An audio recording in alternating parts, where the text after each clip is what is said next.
hot D. That's right. That's a perfect video clip to sort of set up the premise of episode 4 of the House of the Dragon. I don't know. How do you pronounce it, Bobby V? Is it the HBO Max produced series or is it from HBO? Is that I'm assuming it's HBO and not that's exclusive to HBO Max. That's how I put it when in the title is the HBO series. HBO Max is just like the streaming service, isn't it? It's still HBO Studios. I believe, yeah. I think they are two like separate things. Yeah. There you go. Yeah, thank you. I it's on appreciate that. cable, because that's how I'm looking at it. Yeah. It's on cable? Yeah, it is. Yeah, I mean, it comes on. I think it premieres like the Sunday night 9 p.m. That's like their prime spot. But you can pick it up on the on demand. You're not the first person that's told me that. Yeah, somebody else. You're a couple people have told me that it's on cable, and I've never understood what they were talking about. Like, where can you find it? Are you talking about just on regular HBO? Yeah. You got to get the premium, HBO, like the basic, like the cable, like premium channel. Right. Okay, I get it. Like now. Showtime and right. Netflix and all that. Yeah, all that stuff. Okay, I get what you're saying. So you're just basically saying that like the non-streaming services. Right. Yeah, it's on both. It's on the HBO Max and it's also on the cable. That's interesting. Yeah. I'm glad you mentioned that. Because actually with this with the Discovery and HBO merging, I'm not sure how long HBO Max is going to be around. Really? They might actually merge it with Discovery Plus because they're both owned by the same company. And then they were canceling a lot of shows on HBO Max. Like a lot of the DC shows are getting canceled. And there was a big rumor that they might not be having HBO Max anymore, like not for very long. Yeah, I heard about the DCU stuff. I heard that they're gonna I know that what is it, the WB or what is the network? I think that's pretty much done at this point. Well, yeah, the CW shows. Yeah, HBO is like the founding. I mean, that was the first cable. Yeah, if HBO Max channel. If HBO Max goes anywhere, HBO the cable channel will still be around. Oh yeah. Yeah, of course. You would hope so. I mean, honestly, I won't lie to you. I may have at some point here and there in my youth, I may have had some disagreements with some of the ideological pushes that they threw into some of their series from time to time. But you're going to have that, right? That's almost like a natural element of human nature or whatever. It's going to happen. Right. Of entertainment or whatever, of a film, of TV. But at the same time, though, I'll tell you right now, in my lifetime, when it comes to making TV series, HBO is number one. They produce the most quality, well done, well casted, TV series I've ever seen. Overall, yeah, they've got so many. I mean, just The Sopranos, Game of Thrones, The Wire. There's so many great shows that originated on HBO. Yeah, in a way, if you think about it, they almost basically were the ones that even created the concept or allowed the concept that is a feature on streaming services where they have these high quality, high budget, like Lord of the Rings of Power deal where that's true. Yeah, they really did. They've always put their money into it. But they made a quality product. They, it wasn't like, I mean, they had miniseries that had it forever. I mean, on regular television, broadcast TV. But I mean, if you look at something like Roots, which was like the big first that everybody just kind of jumped on. It was a miniseries based on Alex Haley's book. But if you look at the quality of it, I mean, it's just standard TV, like you would see in any. It just didn't have that high quality to it that you see in the series on the cables, on the streaming services and whatnot now. Yeah, they almost have like more of a movie feel to them. No, that's a good point, Bobby P. You're right. That quality is almost cinematic. It's almost movie-like. And again, that's it's not like HBO. For me, in my lifetime, was the first. They were the ones that did that. They jumped on that. Right. They basically set that standard to where you have this now dynamic where with the streaming services, they're trying, their goal is to try to put out series that do look movie-like, that are of movie quality almost. That's what they're trying to do. Some of them more effective than others. You know what I mean? I think on Rings of Power, what they spent like 20 million on per episode, or on a couple episodes, or I know their budget is huge. If I understand correctly, they greenlighted already 5 seasons. All right, they allotted $1 billion budget for it. Now at that point, how much of it? I'm assuming they're going to be spending it over time. You know what I mean? But they put it out there, I guess, almost as like a showing off kind of thing, or like almost as like a signal or like evidence to the fans. Like this is what we're capable of. Yes. Not only that, but that we're going to put this money into it. You know what I mean? Like, believe in this, in the Lord of the Rings and whatnot and everything and whatnot. I mean, that fandom is pretty big. Yeah. So at that point, it's just almost like, I think that the fact that they're spending $1 billion to produce 5 seasons of a television show, like, what does that tell you? Like, I mean, think about it. If you break it down to $200 million a year per season, that's a very big budget for a movie. Oh yeah. Oh yeah. Oh my God. Yeah. I mean, honestly, even with Marvel now and Marvel Studios, where like, their budgets, I don't compare them to other movies. You know what I mean? What they do, the money they spend, that's different, I think, in a way. And I'll tell you, some other time, we will have a conversation, the three of us, and maybe some other folks, about this whole dynamic of like, what the hell is going to happen? What's going to be the thing that comes out and breaks up this monopoly that Marvel Studios has of the film industry? You know what I mean? Like, what genre of film? What's it going to take to like for something to come out that actually grabs the attention of like the audience again and the viewers again, gets them enthusiastic again, besides Marvel? Yeah, it's got to be something like straight out of the blue, like a Western or something like that just comes out of nowhere or something like that. I can't even see Westerns. No, I'm just using a Western as like an example, but it's got to be like something completely different. In today's society, especially with the youth nowadays, Bobby J, the only way you'd be able to make a Western popular would be if you had like porn in it or something. Well, I mean, Django Unchained was pretty much a Western. I love that. The problem is you're not going to get that spectacle look. I mean, no matter how you do a Western, it's always going to look like a Western. When you do sci-fi and you do this fantasy, you can. I mean, I guess I didn't care for the movie that much, but Avatar, when it came out a while back, it had just a totally different look to it. I mean, we hadn't, and so I think you're not going to get that really anywhere unless you do those type of movies. I mean, it just have to be straight. It have to be something like just psychedelic, weird stuff that had a story to it. Something unexpected. So I don't know what it's going to take. Probably, I don't know, a disaster, and we could never get cable again or something. Nobody can afford to make it. Maybe it'll be Raymond and Booze and Chill.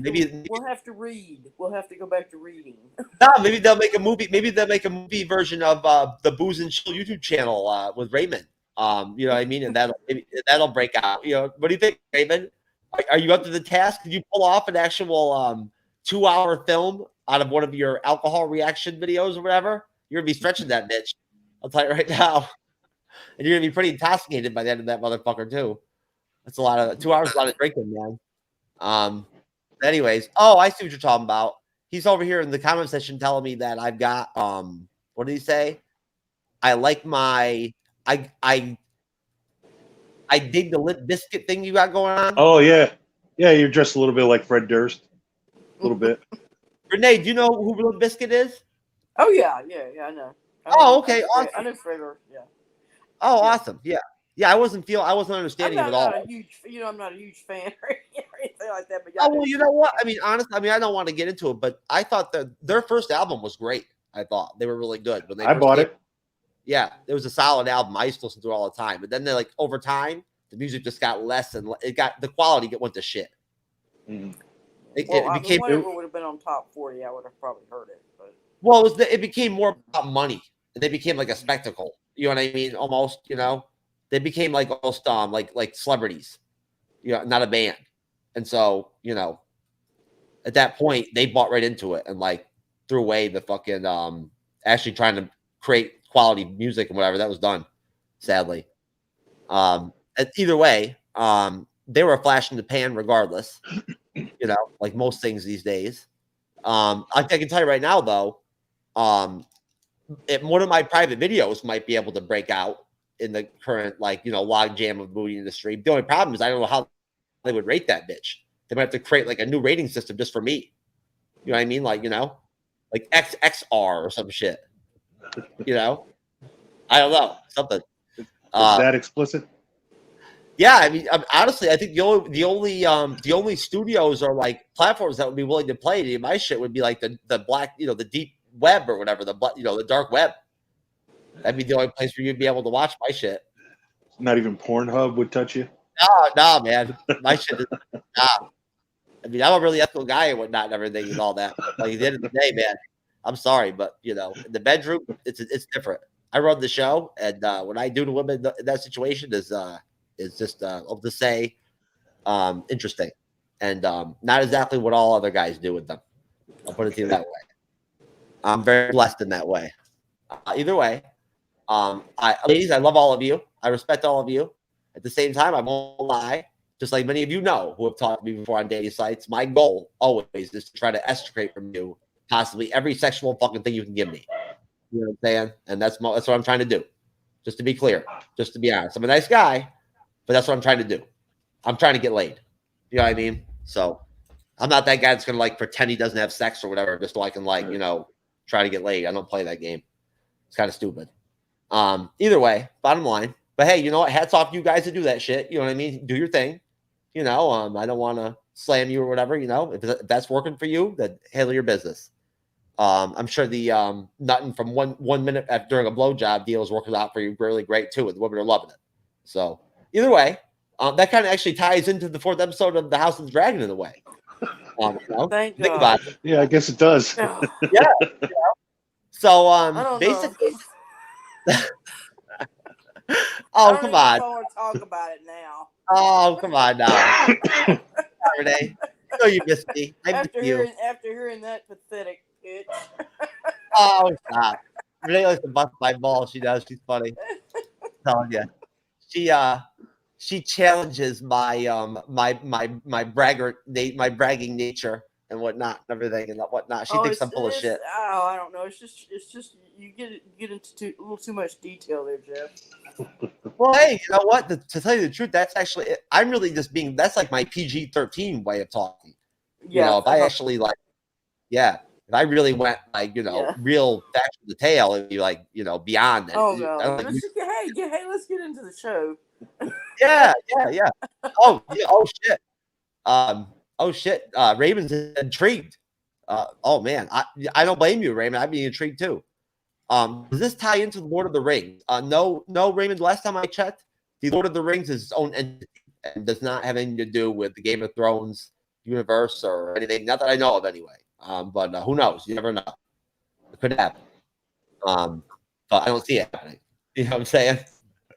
Honestly, the Lord of the Rings of the Power series, I don't know how well it's doing audience-wise or whatever, but they're going to have a tough task trying to catch up with what freaking Game of Thrones and House of Dragons is pulling down. Because they're kicking ass. They're breaking records. So, right, Bobby P, they already broke records? I think the first episode broke a record, and then they went up again for the second episode, and they keep going up by like 3 or 4% as far as viewership. So it just keeps rising. I don't even know how they can even accurately calculate that shit at this point now with all the streaming and all that. It used to be, like Nielsen, where they had the box in their home and it monitored what people watch, but I have no idea how they do it now. Yeah, it's definitely complicated. You could almost kind of just make up whatever you want in a way, basically. But either way, but I mean, Rings of Power isn't doing too bad. I believe they had about 25 million their first episode. Hey, I would hope so. I mean, shit, man, it is the Lord of the Rings, man. We're talking. I don't know, Renee. I'd have to assume you did watch the classic epic 3 Lord of the Rings films, right, from the early 2000s. Oh yeah, I've seen those movies. Yeah. Okay, yeah, I would hope so. And the Hobbit, all that, the Hobbit stuff. Okay, yeah, you probably read the books too, right? I read the Hobbit. I didn't read any of the Lord of the Rings. Oh, you know what? The Hobbit was the only one I ever read.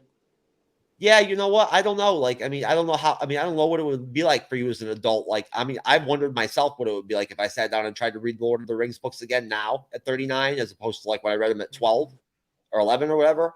How I'd feel about them. I want to think I still enjoy them. They're good books. Well, like I said, even back then, even when I was a kid, I wasn't that heavy into that. You know, I preferred the science fiction books and stuff like that. So I read all that. I mean, I was, you know, I think that was about the time when Dune, actually the novel Dune came out when I was in the high school. So that was like, or a little after. Yeah, well, I was still in high school. And yeah, Dune came out in like 71, I think. Yeah. So that was one that, you know, we kind of passed around in study hall and all that, and those types of. But yeah, I do remember like there were a lot of people liked Lord of the Rings. That was, you know, popular then, as far as what we read among ourselves. You know, definitely. But I just never was drawn to it.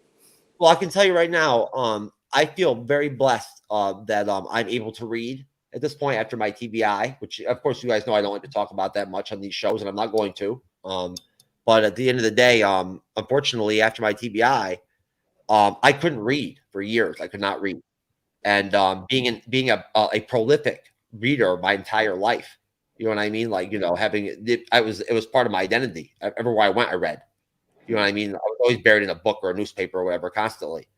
So it was very intense. Like, it was very, you know, a big change for me all of a sudden to not be able to read. I just couldn't handle it. It was neurologically overwhelming for me to even try to like go through a page of a book. I couldn't take it. Luckily, thank God, like seriously, thank God, and like luck or whatever, and being blessed or whatever, or lucky. Eventually, I don't know, maybe a couple of years ago in my recovery, I got to a point where I tried to read again and it started to kind of come back. You know what I mean? So like now I can read, just that unfortunately, you know, whereas like I read War and Peace when I was like 11, right? I did.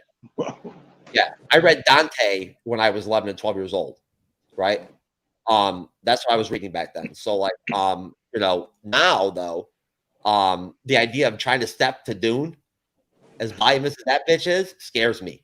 It does. It scares me. I'm sorry, it's so thick. You know, that I'm like almost afraid to tackle that bitch. I thought about it a couple times, but even the Game of Thrones books, Bobby P, just an example, they're so good, right? But I mean, at the same time, like I just don't have that same motivation or desire, I guess, to read, you know, and I get stuck with books and I don't finish them at times, I guess. So, you know, but they are good books.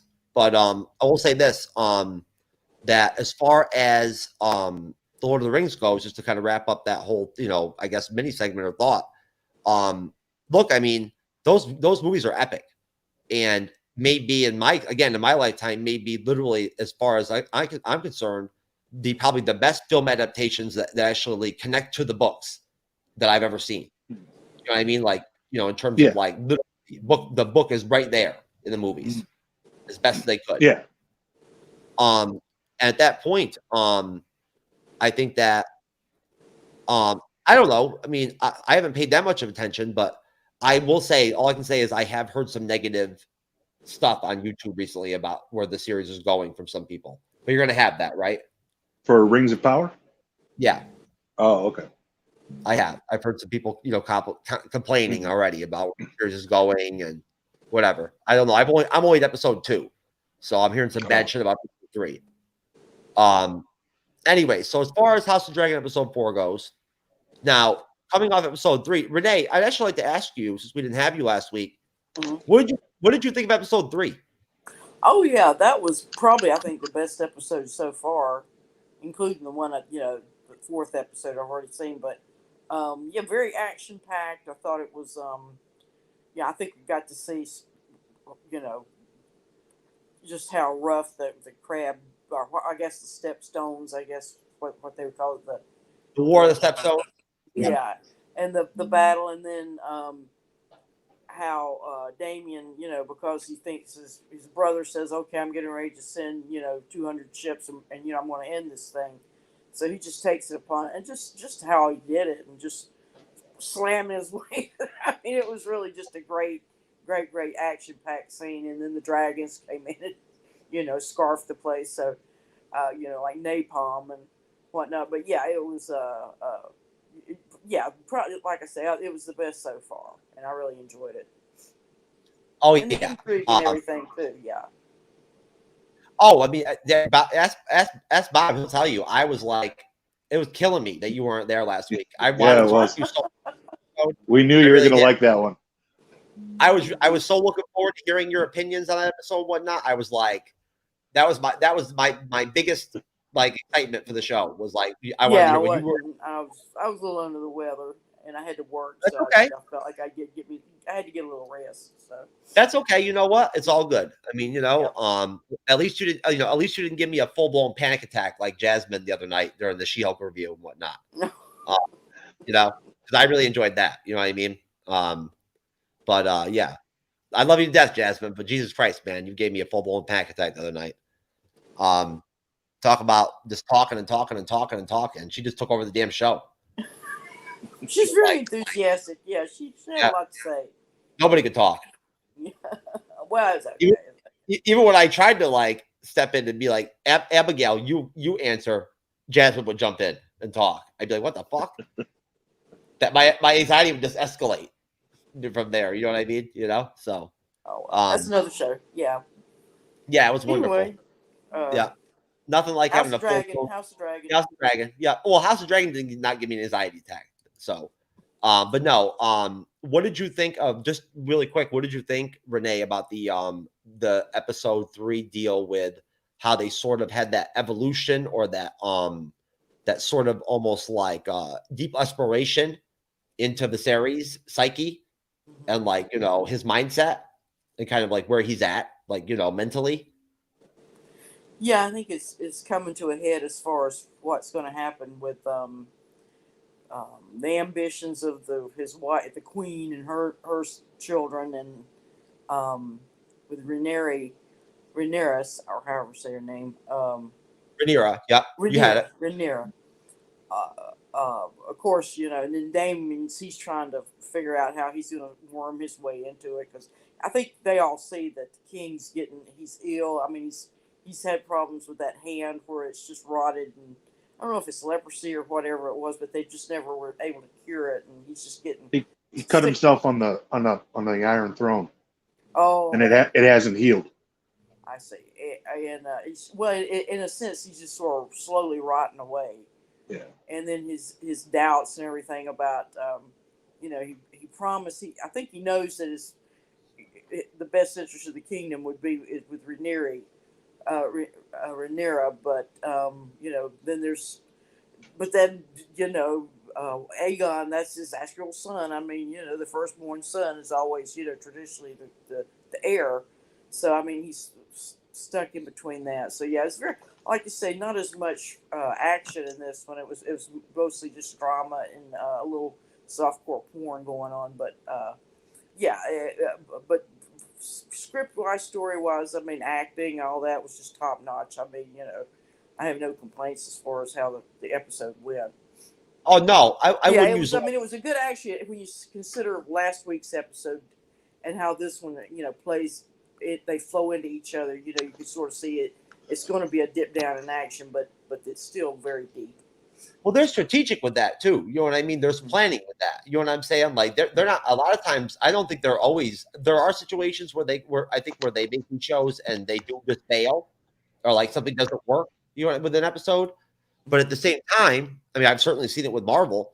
But at the same time, it's just natural that there's going to be lulls and ups and downs in an episodical series.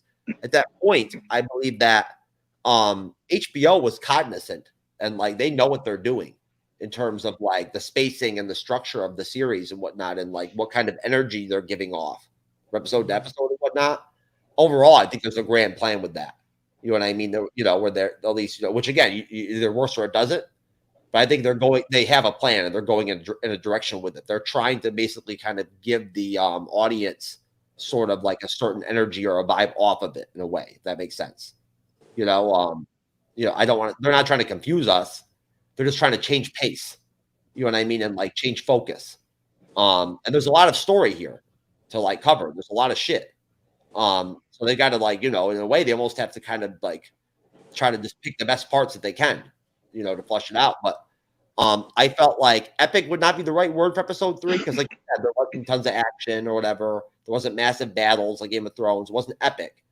It wasn't visually epic. But from a standpoint of like compared to like Moon Knight, right? For instance, I guess as a comparison, I felt like watching Viserys' like breakdown, like throughout like that that episode, seeing like his reality mentally where he's at, flushed out for the first time, was actually more poignant and more like serious and like more like impactful than anything I saw in the Moon Knight series, as far as like the whole mental health angle and all that. I'm sorry, but like again, this is the difference between HBO and the stuff that they make compared to a lot of other TV series and other produced, other movie studios and whatnot. Well, this particular show is geared strictly for adults. Yes, it is. There shouldn't be any. I mean, Marvel has to walk the fine line because they You're have right. They have a family audience. So you're right. And like you say, Game of Thrones and HBO, they can get away with doing all this stuff. Which you're right. And even, I don't even think it would work if you put it in movie form. You know what I'm saying? It wouldn't work on the big because it's still you have to go for a broad audience. But on the cables and on streaming, you can narrow that audience down, and I think that's what makes these types of films or types. See, now, possible. I'm not saying I don't agree or disagree with you with that. I just think that overall, at least with Game of Thrones, it was so popular. If they all of a sudden decided tomorrow to like officially announce that they were going to do a trilogy of like Game of Thrones films, like a post show, future Game of Thrones deal where they're extending the series in 3 films or something, the fandom would go fucking nuts. Are you kidding me? Like, well, I don't know that they get the box office. Is what I'm saying. I mean, it's look at. I mean, Quentin Tarantino makes that type of visual film, but does he draw the audience? Does he make that? I mean, he makes a decent draw. It's not that, but he's not going to hit the blockbuster. No, but you know what, Bobby P, you tell me. With the way things are nowadays, with the media, with the internet and whatnot, and like with the social media and whatnot, and everything, and the everything being quick, it being so hot, everything being so popular with content having to do with 1-minute video content, shorts, reels, that being like the really trendy shit, and the instant gratification nature of like so much of the. Do you think that just the overall popularity and like the brand name and whatnot being so popular of the Game of Thrones and whatnot would be something that on its own would draw people into the audience? So. I think so because I mean, I was one of those people who, after Game of Thrones ended, I really wasn't interested in it anymore. Like the ending was kind of turned me off of it. And then once House of the Dragon came out, I saw like the trailers for it, and it piqued my interest. And just like everybody else, I went right back to watching it. I think it could carry a film if they came out with like a trilogy of films. It's a good thing I got you on the bleeding edge there, Bobby, because essentially it sounds like you had a complete breakdown because you were such a big Game of Thrones fanboy or whatever. Yeah, I mean, I was as soon as like the first or second season, I was like well deep into reading about the history and the lore and everything. And yeah, the ending was just kind of lackluster. So you had like a psychological collapse at the end. I guess, yeah. Yeah, right? It was extremely disappointing. It brought you back, to life. Yeah. I apologize. I can't help myself with that. I if anything, Bobby, I appreciate you, man. You know what I'm saying? Like, no problem. You appreciate or thank me for shit. I'm just some asshole. At the end of the day. But as Renee will tell you, I'm sure she already says that anyway. The people anyway. So, right, Renee, is that your pet name for me? Uh-oh, she's muted. Renee, are you waiting for me to talk about House of the Dragon episode 4 and then you're going to turn your mic on? Uh-oh, I don't love it. I might be in trouble, folks. That's not good. I'm in the doghouse with Renee at this point. Anyways, folks, here. Maybe no. Hey, no. I sent you a little message. I have to step away for just. I'll be right back. Oh, okay. I'll be right back. Oh, good. All right, good. Good. I wasn't sure if maybe you took a bad crack hit or something, or went the wrong way or something. I didn't know. So I'm good. It's good to know. I'm glad. You never know with Renee, man. But anyways, no, she's fun. She's a trip, man. She is. I'm glad that I told you, Bobby, when we first met, that you love Renee and whatnot, and you'd enjoy. Oh yeah, she's great. I wasn't joking, right? Right. Yeah. I like working with Renee. Yeah, she's fun. She's fun to record with. She really is. She's very pleasant, and she's very pleasant personally too. She's the same person on the phone when you talk to her as she is here. There's no difference. Gotcha. Except she's a little dirtier, a little grimier. Right. Yeah. Aren't we all? She uses language that you won't use on here. You know what I mean? It comes out then. Just to be clear, I hate to out you like that, Renee, but it's the truth. We might as well not even bullshit about it.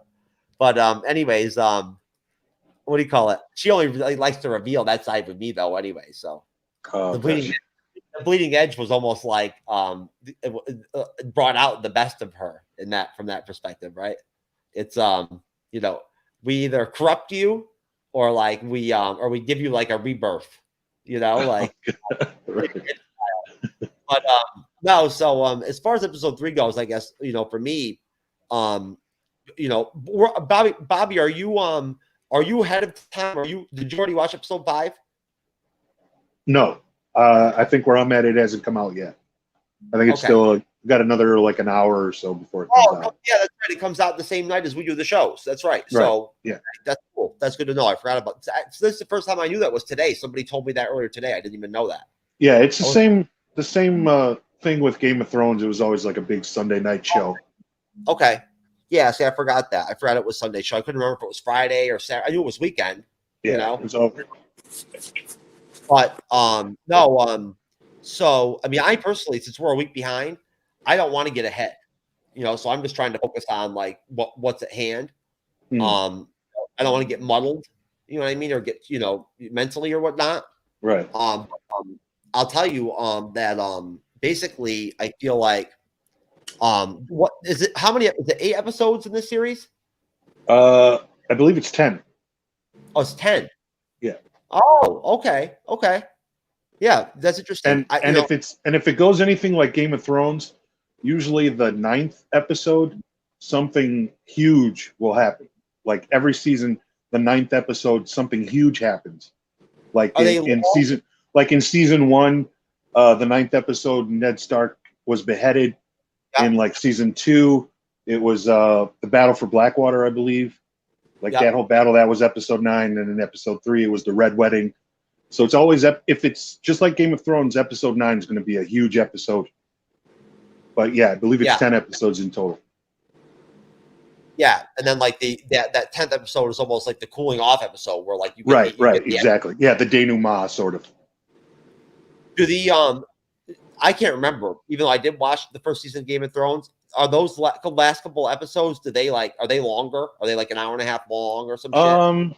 Not really. They're all usually around an hour long. The last, like season 7 or 8, they might have lengthened the episodes because there was only like 6 or 8 episodes those seasons, as opposed to their usual 10.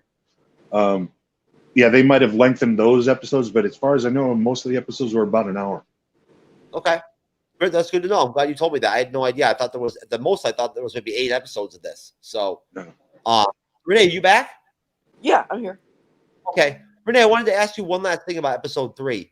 Okay. Basically, I just wanted to ask you essentially, what is your take of the series based off that? Like, you know what I'm saying? Like, and Bobby, you too, after Renee, now that you've had some time to really think about it a little bit and take it in, what is your take overall of like where he's at this point? Like, in this story, I mean, is he just weak? Is he like literally, is he literally just not even, is he just not built to be the king? Like, is it just not in his capacity? Is it not his strength? And he can't even handle like the basic, he never got over the death of his wife and son. Yes. I mean, that was, at that point in the story, Rhaenyra, she was content with, she had no problem with that, her little brother was going to be the next king. She was reconciled to that, and probably even maybe Damien was too. But once he died, then that, you know, opened it wide open, and then he was torn between his brother, his the love of his, you know, the loss he's feeling for his wife, and then his daughter that he clearly sees as a brilliant, you know, young woman and very capable of anything she you know puts her mind to. But even so, that's breaking with tradition by letting her become the queen. Yes. Yes. So he's wrapped up in all that. And then he's sick. You know, he's dealing with this the disease that's slowly killing him. You know, over years, and just getting weaker and weaker. So yeah, I mean, I think that was the whole key thing, was that once she died, that set everything into motion. Had she not, and the kid grew up, it would be a totally different, happy ending story. I think that's really Nobody important. Wants to see that. No, I think it's really important that you mentioned that, Renee, to tell you the truth, because I never even thought to even talk about that last week when we got into his whole deal with the episode, right? But we didn't even really get into the, we talked about it. Well, when you think about it, he's handled Damien well. I mean, you know, as best he can, you know, without just going in and slaughtering him. You know, he cares about Damon. Yeah. No, he cares about Damon. Yeah, because he seems to be like a little more at ease when they're not in conflict. Right. Like the time that he brings him back, and you know they're kind of good with each other. He seems like he's not as stressed out as he usually is. No, if anything, it's this universe, it's this system, it's this political bullshit, it's this like the Game of Thrones, it's this deal. That is the chasm in their relationship, if anything. You know what I'm saying? Yeah. That's the deal. It's not even something that's personal. Right. Yeah, it's just kind of like what they do. Everybody tries to, if they have a claim for the throne, they go for it. It's all there is. It's how things work at this point, right? Yeah. Like that's the deal. So those pressures, they're going to influence relationships, unfortunately, which we've already seen. But honestly, when you think about it, Bobby, with the time jump, we never saw the series really, deal with the death of his wife. Like, you know what I'm saying? No. We never saw. Yeah. They never. Yeah, out it was.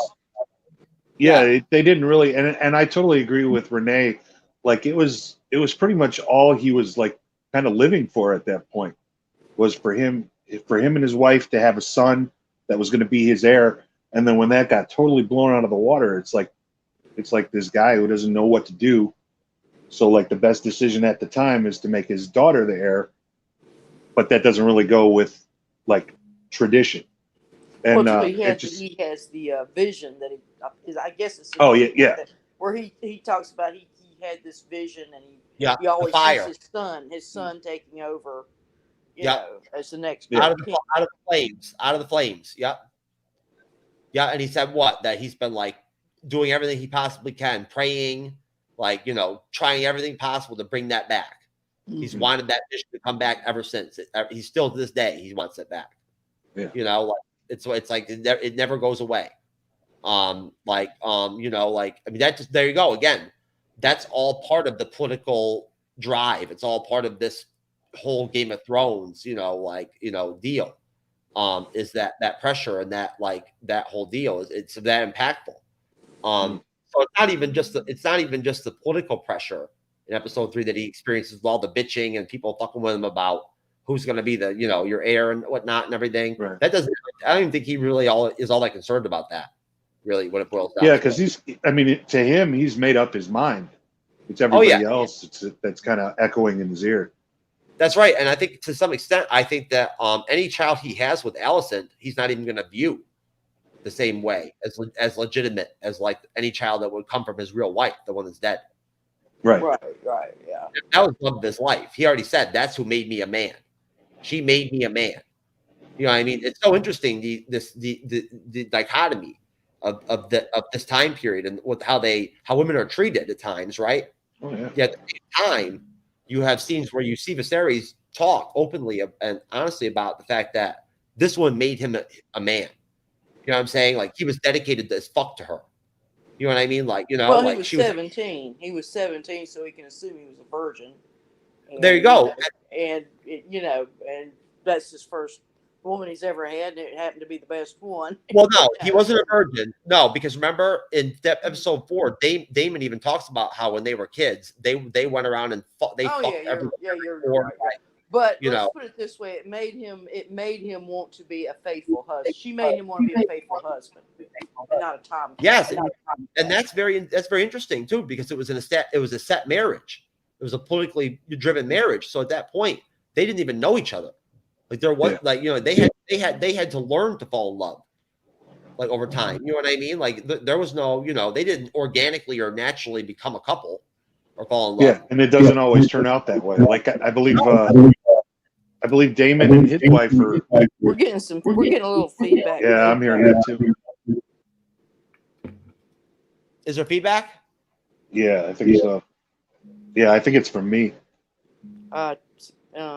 Testing. Okay. I'm not noticing it. I think now it's gone because I'm not really hearing it. Okay. Yeah, there was like a delay where I was like hearing myself twice, but I don't hear it anymore. Oh, you heard an echo? Yeah. Yeah. But I mean, okay, it's good now. I think it's good. Oh, no. But what were you going to say, Bobby? I just lost my track of thought. Oh man, don't you hate when that happens? Right. But seriously, honestly, it is rare. Like you were saying. Oh yeah, that's what I was going to say. Damon and his wife. There goes Echo again. Damon and his wife are betrothed, and I don't think they like he talks shit about her all the time. Like, he definitely doesn't love her. Like, that's usually how a betrothed marriage would turn out. Yeah, Viserys forced him into that. Right. That was his punishment, wasn't it? At that point, like this is the before the series. They didn't talk about this. This is I believe it was a way to get him out of King's Landing to marry him off to a different house. Yeah, and I think he did. Yeah, because I want to say he's basically like, is she from the Vale? I think he's like the Lord of the Vale at this point, but he doesn't ever go there. No, and I think that he did something wrong too. He pissed off the series big time, and that was his punishment, was being banished, forced into a marriage. Right. Yeah, I can't remember the exact details, but that's kind of how the story went. You know what I mean? He fucked up. Right. And once the baby died, that left the throne open for Damon at that point. So he became a threat. Yes. And again, that's another interesting dichotomy, is the fact that I believe that Damon does actually want Rhaenyra to become the king or the queen of the realm. I think that is I don't think that's what he wants in general. I could be wrong. You know what I'm saying? And this does go into episode 4, obviously. Well, he can manipulate her. If anybody can manipulate her, it's Damon. Yeah, because that whole episode in the brothel and everything, that might have been just so he could be seen taking her maidenhood, so that he could offer himself as a husband to her. Like, he might have planned that whole thing for all we know. Oh, yeah, but he didn't actually bang her. He didn't actually have sex with her. I don't know. I mean, it wasn't long, but her pants were down. Well, they were. No. Yeah, they were.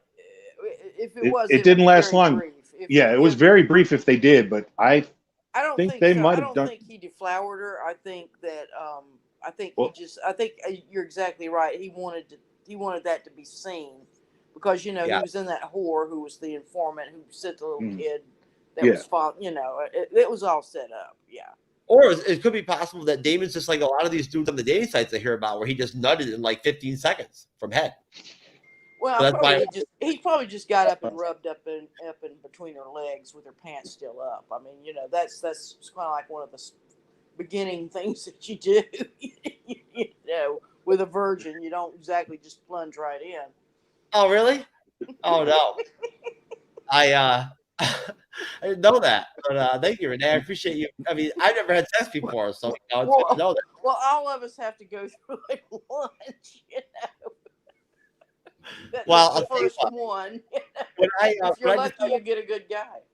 Well, when I decide to let some dude deflower me sometime soon, I'll make sure that I remember that advice. Okay, well, you'll enjoy it.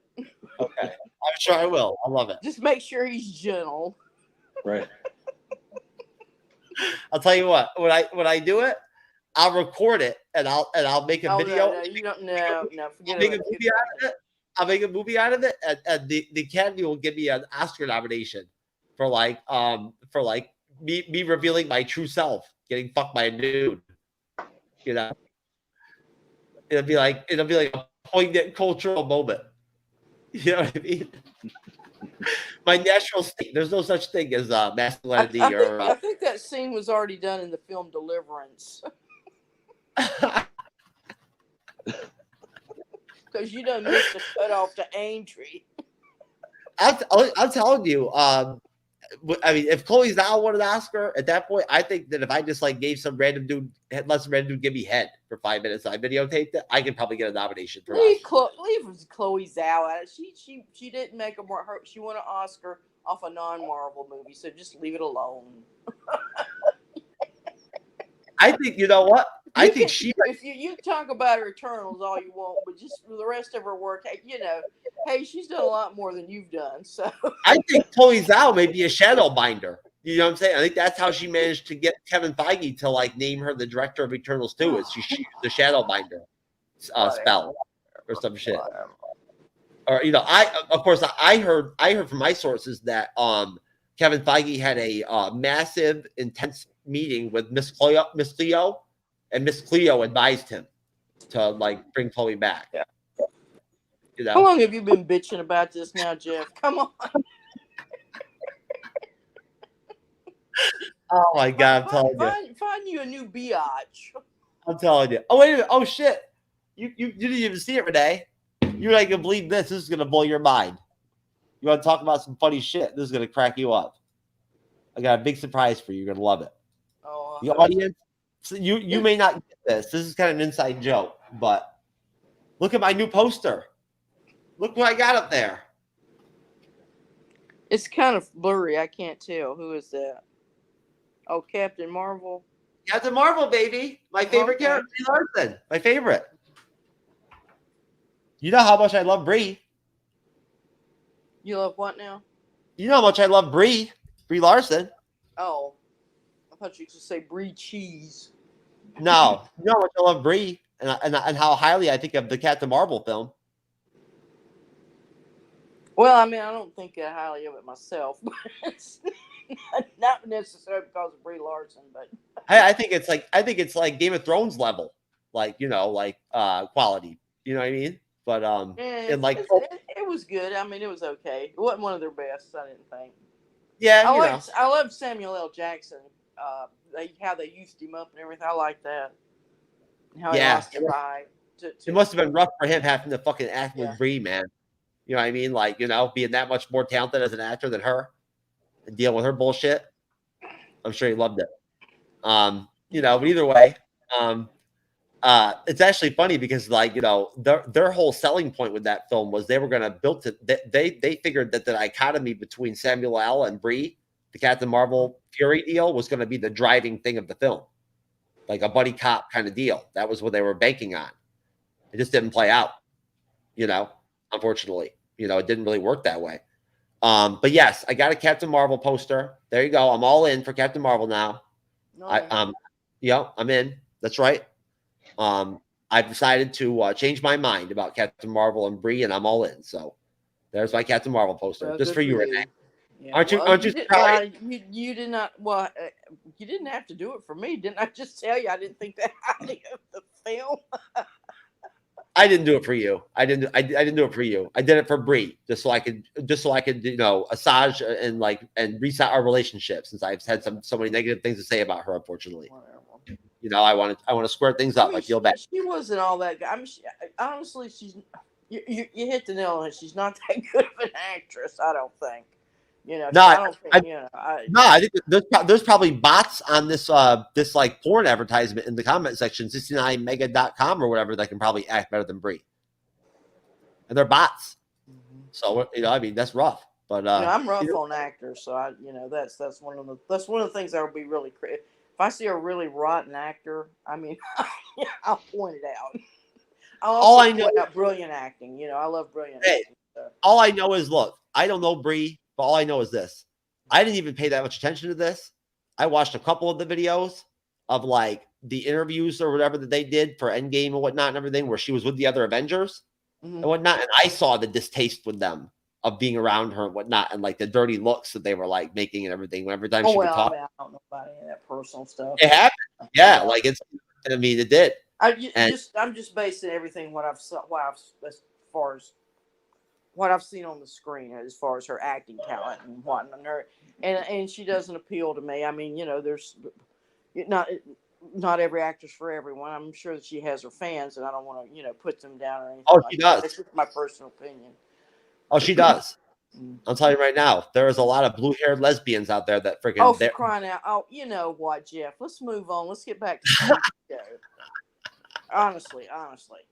I know you're right. I think we have beat the horse on that. I don't want to anger that faction anyway. I don't want them going after me anyway. You know. Anyway, so no, but no, you're right. I appreciate you guys mentioning the whole aspect of the fact that Damon is sort of a strategic kind of snake motherfucker. He is. Like, you know, I don't know if he's evil necessarily. I feel like there is good in him to some extent in some ways. And again, you guys can tell me what you think if I'm wrong. Maybe that was a setup, you know, like maybe that was a political move to try to like, you know, degrade, Rhaenyra's reputation, or you know, her credibility as the heir. Well, to do exactly what he suggests to his brother that, you know, hey, well, betroth her to me, and we'll settle this, and there'll be no scandal, and yada yada, and the whole scandal was a great reason for them to marry. Yeah. Yes, I kept thinking that they never did do it because it would have been, I think, it would have been fitting within that medieval type morality time mindset. That okay, now let's prove that you did not, you know, sleep with your uncle, you know, and the doctors and whatnot go in and midwives and make sure her hymen's intact. Of course, she just had sex with her guard, Sir what's his face. So that would have been. I kept saying, oh, good, you know, if that comes in, then what's she going to do? But it actually didn't come to that. So in the series, that's okay. They just dry rubbed or dry humped, so it's all good. No, I think that was full penetration. Oh, okay. All right. I'm not sure. I couldn't tell. You know, but either way, you know. Unless she got to undress the man, that was, you know.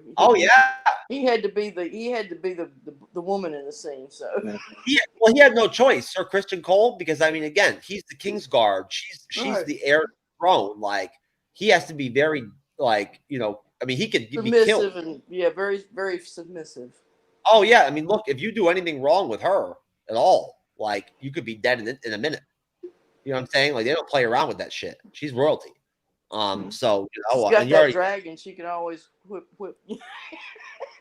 Yeah, but I mean, you know, like honestly, as much of a pussy as Viserys is and whatnot and everything, when it boils down to it, he's not afraid to have somebody killed real quick or whatever, and whatnot, if he needs to or whatever. He'll do it quick. You know, like he can be efficient at times. He, you know, and whatnot, especially if somebody gets in his ear and tells him you got to do this shit, right? Like Allison episode 3, you know, this is what makes sense. So this is why you got to do it. And all of a sudden he's all about it.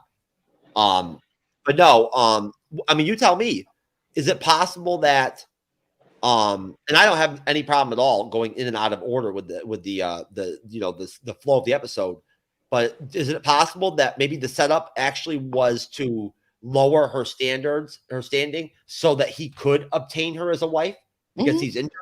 Like, I mean, because again, Bobby, like, look, I know that like overall, when it comes to the story we know from the book standpoint and whatnot and all that, that things are going to be different than the series, right? Like there's no way around it. At that point, they could choose to like have Damon be more into her now than like later on, possibly. You know what I'm saying? So I mean, what do you think, Bobby? Like, is there a possibility that he wanted to try to lower her standing? Yeah, to make it's totally possible that he did that, but then it's also possible that he actually has feelings for her. Because I mean, with Damon, he's such a person, like he's such an enigma that he just kind of you really don't know what his motives are. Like he could be setting this up, he could be actually caring for her. It's like either one's possible with him. Like you really don't know. But I mean, the way everybody else is in this like world, I would bet my money that he planned it and was trying to get her to look like at a lower standard so that he could become her husband. Yeah, I mean, Renee, that makes sense. Doesn't that logically? Like, I mean, it is fucked up. It is evil to do. It is unethical. But like, to lower her standard and like that and everything, and purposely, embarrass her like that. Logical standpoint, knowing the series the way he does, what Damon does, to him, maybe he, would it make sense for him to logically think to himself, well, if I do this, at that point, I'll almost be forcing the series to like accept my offer of just taking her as my wife.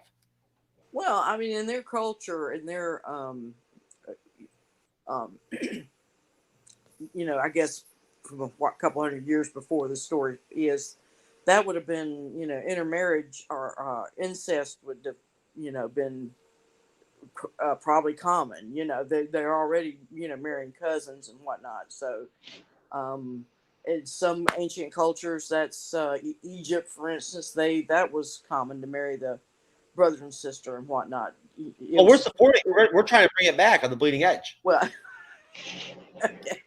But anyway, that was to preserve the bloodline. That was the whole thing. I mean, that was you wanted to keep it all family and keep as much wealth and everything in the family and the purity that goes back to whatever god was their ancestor, that put them on the planet. And that type of whatever in their folklore is going on. So I mean, it wouldn't have been as shocking just as we would think, at least among them. But even so, I mean, it's by that time they had already started moving away from that type of practice. So there was that distaste to it. But yeah, I mean, whether Damon. I think it could be both. I mean, I think he's being shortly duplicitous. He's got his ambitions, and things he wants to achieve. Maybe he can't sit on the throne just yet, but if he can manipulate and get, if she becomes the queen, then and he becomes her chamberlain or her hand or whatever they call it, the advisor consigliere, then that's his one way to power. Rather than just going in and defeating everybody and doing it that way. On the other hand, he could also have good affection for her. He's known her all her life. He's always been fond of her, and, he's sexually attracted to her. She's an adult at this point. So, he figures, well, why not? Anyway, we'll see how it plays out. No, I mean, there's no way around it. I'm hearing that going out too. There's no way around it. I don't think I'm wrong in this. And you guys can tell me, what you think. Tell me what you think, Bobby. I think they're making it clear right now, to some extent, to some level, to some degree, that in some way he does care for her deeply. Like, I'm saying, like he cares about her. Mm-hmm. Like, like her. I think so too. Yeah, her because it seems like every time they talk with each other, like their bond sort of grows closer. So I mean, it's absolutely possible that he does actually care for her. I mean, you can see it. Yeah, they're very much alike. They're both dragon riders and sure. And again, secret language and all that. And we have no background. We don't have tons of history to work with as far as their older conversations or what their relationship has been like over the years or whatever, or will be over time. All we have is what we've gotten so far. At this point right now, I think it's very clear that, like, look, Damon is not like a very open person. Like, he does not like to talk to, like, he, what I'm saying? Like, he's not like, he's almost like Loki in a way, isn't he, Renee? Like, they're very similar. He's not a trickster necessarily, but he doesn't, I don't think he trusts a lot of people. He's conniving. He's always got his own self-interest. He's looking out for his own self-interest. And if he has to put up a front and lie about it and cater to people, he's not above that. He's also very self-reliant. He's also very self-reliant. He's not lazy. He's motivated. Oh yeah, very motivated. Very, very. He's self-aware. Very clever. So yeah, in that sense, he is like the Loki to a degree. Although Loki's, I think he was fucked up by his upbringing. I don't know how much David was screwed up. Looks like he had a very normal princely upbringing, very privileged upbringing. He was You know, he just wants to be the king. That's just, you know, that's what it is. No, and well, and that's the other thing too. You tell me, Bobby, and then you, Renee. What are Damon's intentions as the king? I mean, I know he said, you know, that he wants to restore the grandeur of the House Targaryen and whatnot and everything, and of the kingdom and of the Iron Chair. But I don't get the sense with Damon that he cares about wealth all that much, really, at the end of the day, or that power really does anything that much for him. Like, you know what I mean? I don't get that vibe from him. You know what I mean? I get, if anything, I feel like him saying that and whatnot and everything is more about the fact that he does care about the Targaryen name. You know what I'm saying? Like, he does. It means something to him. And he does care about the traditions, and the fact that, you know, they have ruled for so long and whatnot and everything. And if anything, he's just disappointed with the series and the way he's fucking run the show and whatnot and everything. And he finds it fucking like weak and like that he's not done a good job and just wants to set things straight. He likes to win. Yeah. Winning is, and you know, if he can't win the game, then he's going to change the game up so he can win it that way. Well, I like to win because I think power is really important to him. You know, maybe not the wealth so much, but I think his ultimate goal is to be for his like own ego. For his own ego. What type of power, though? That's my point. What type of power? See what I'm saying? I think he just wants to be on the throne because he thinks he's a better ruler than Viserys, at least. He would be. I think it's obvious he would be. You know what I mean? He definitely make more like direct and I guess more like cutting edge decisions. I guess like he wouldn't really waffle over decisions like Viserys. The way this dichotomy of this time period in this universe works, when you're ruling, right, you're almost better off. Like, and probably more effective, even if you don't think very much about your decision, but you make them quickly, and like and you just do it. You know what I'm saying? Like, you know, time is important during this period of time, right? You know, at that point, you know, realistically, wavering and waffling doesn't really it's really not effective. Well, you have to be you have to know your stuff. You have to be well practiced at it. You know, there's not a quarterback that's going to go out there. I mean, they have to hurry up. You know, they've been practicing this and they've been thinking about it and intellectualizing it before they ever get into that game in that situation. So I would think that Damien would be very much the same. He's very, like I said, very cunning, very calculating. You know, he's trying to think 5 or 6 steps ahead of everybody else because very analytical. Because that's where he's getting his enjoyment. He doesn't get his enjoyment.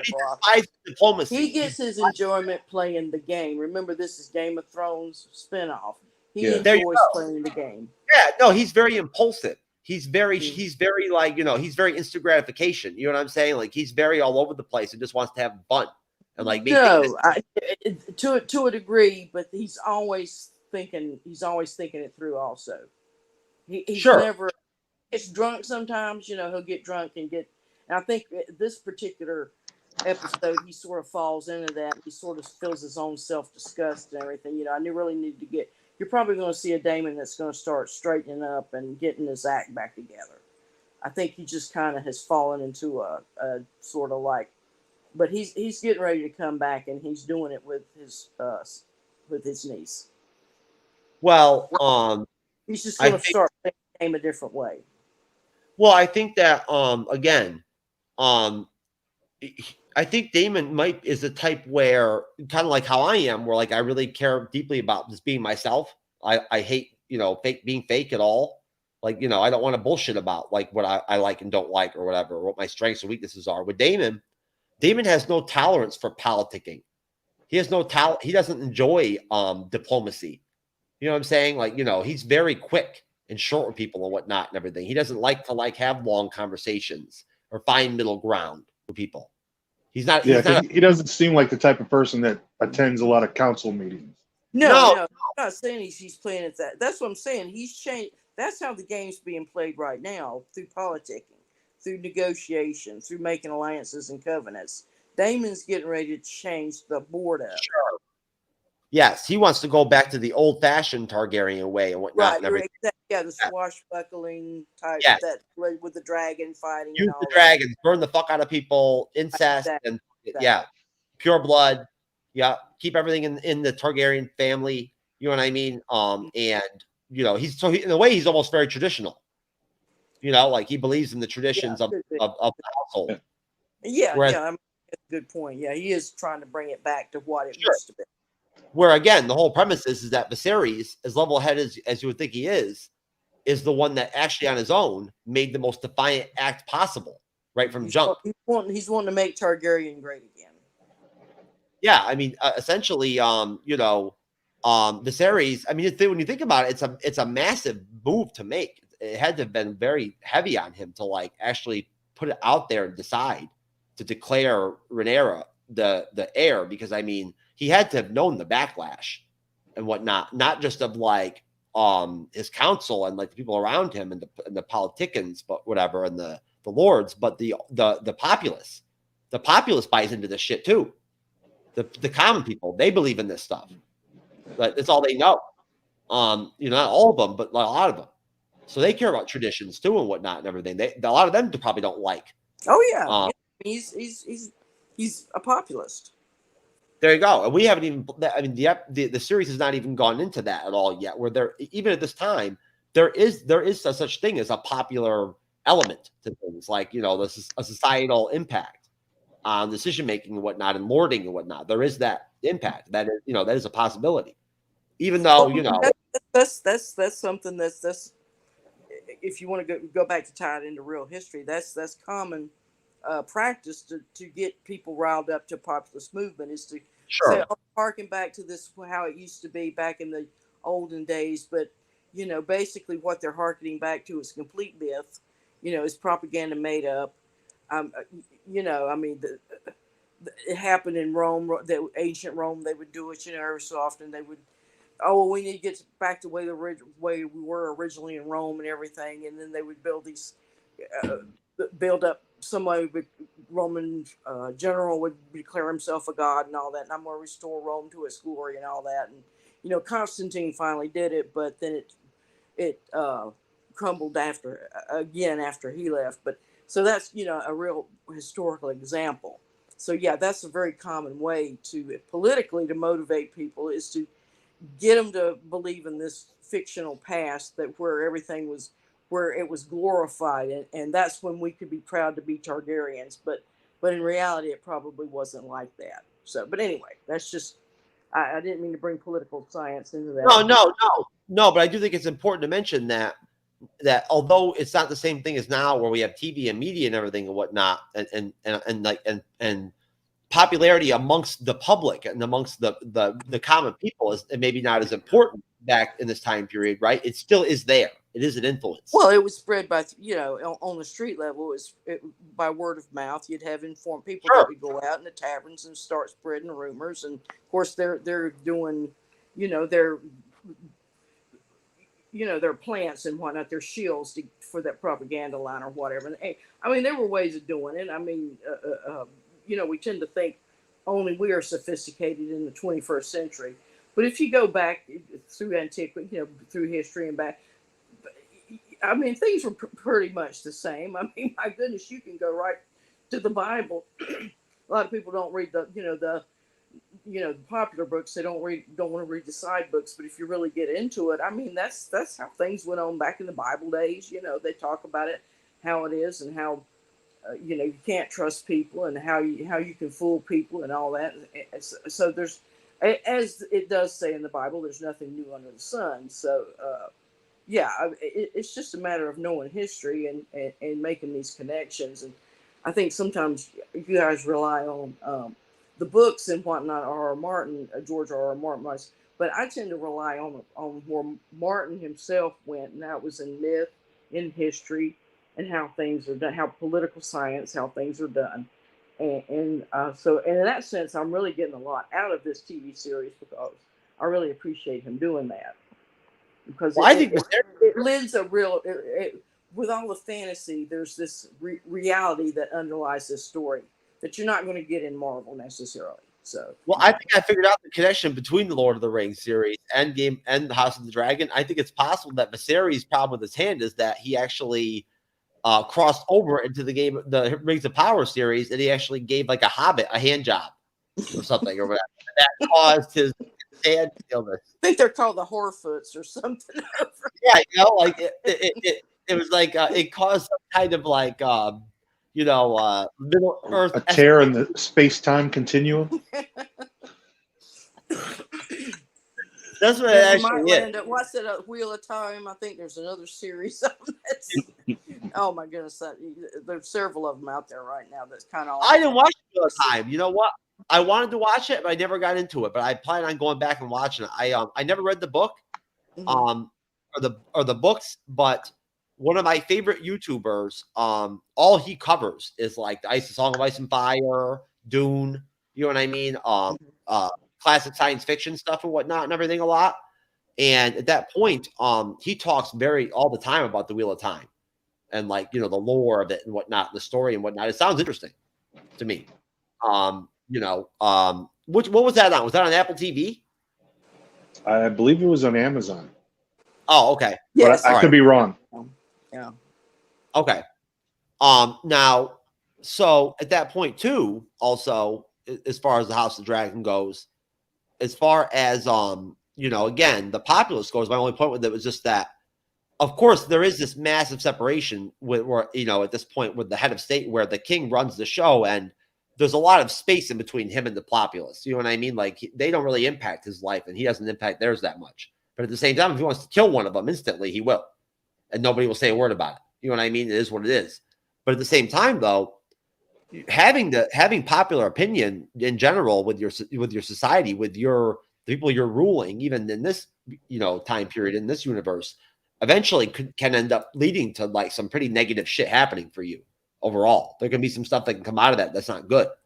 And at that point, I think that it's interesting to me that Damon's the wild card. Damon's the fucking the one that's pretty much like impulsive and daring and not afraid to freaking do crazy shit and whatnot. And he's violent, you know what I mean, and whatnot, and everything, and unethical as shit, and whatnot. But yet it's Viserys that's the one that actually literally did something that is huge. It's impactful and reverses decades of tradition. You know what I'm saying? And it's causing this fervor that's going to grow into the conflict, the major conflict in the series. It's an interesting dichotomy when you think about it. You know what I mean? Yeah, it's actually because the whole conflict of this whole family will be caused by pretty much a decision that Viserys made. That's right. And if anything, it's Damon who's, I mean, he hasn't openly criticized Viserys, or anything like that for what he did, with the Rhaenyra or anything like that. I don't think I've heard him say anything about it, have any opinion really on it. Has he? I mean, has he? I mean, he basically should. I mean, he would have a beef with it because every time they put when they named Rhaenyra the heir, that just pushes him back. Yes. And then if Allison has a son or more than one sons, that's going to push him back farther.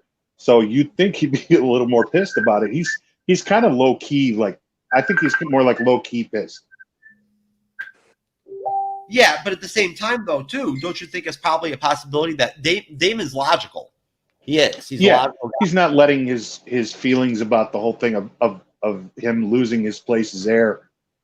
Is it possible that his desire to marry Rhaenyra at the end of the episode is actually him seeing that as his only way to rule? It's possible. I mean, at this point, it really is. Because even then, it's going to be brief. Because if they have a child and they end up having a son, then that person might be the next heir, and that might push him even farther behind, in the line of succession. Was there a time jump? I didn't see in the beginning. Was there another time jump going into episode 4? I don't think so. I think there was a 1-year time jump between episode 1 and 2. And there was a 3-year time jump between episode 2 and 3. I don't think there was that much of a, although in the last episode she was pregnant, and in this episode she had the daughter. So I guess there was maybe a year, maybe. Oh, so she did have the daughter in the episode. Yeah, because they show her holding her in episode 4. The daughter was the middle child, and then the other son comes down. Yeah, I believe so. Renee, Allison has 3 children with this Aerys. She has a daughter, she has a daughter and 2 sons. So all we're referring to is the fact that what you saw obviously in the beginning, she did have her daughter. So now she has one more pregnancy ahead of her to have another heir. Now, my point with this is this. There had to have been a time jump then, right? There had to have been. Yeah, probably about a year. Probably about a year or so. Yeah, the baby looked like it might have been 6 months old or something. Where she was Rhaenyra looked aged too. She looked older. Yeah, she looked more mature, more developed. And it's the same actress still, which is magnificent that they're actually able to do that like that and make her look different like that. It is. It's interesting.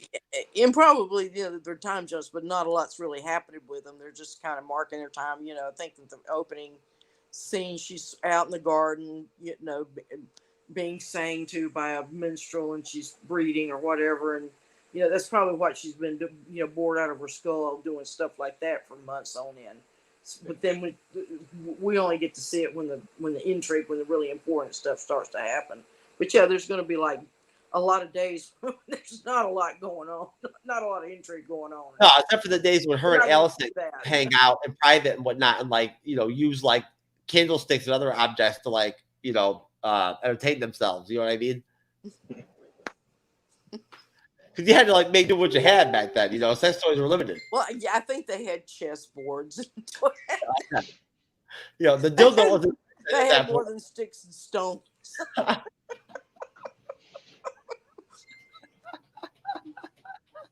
Oh man, that one got me. I'm telling you, I got to give you credit, friggin' Renee. You do crack me up sometimes, man. There are very few people out there that actually make me laugh, but you do, which is a blessing. It really is, honestly. I didn't laugh for many years, so to even have it happen is always a blessing for me. But I think that it's amazing that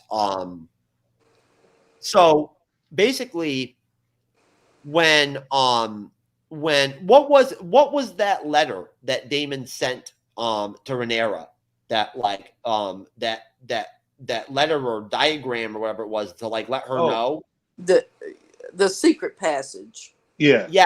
Is that what it was? Yeah, in the Red Keep, when Maegor was king, he built a bunch of secret passages under the Red Keep, and then once they were all built, he killed all the construction workers so that those paths would remain secret. Yeah, he did. But that was one of the tunnels that Maegor originally built.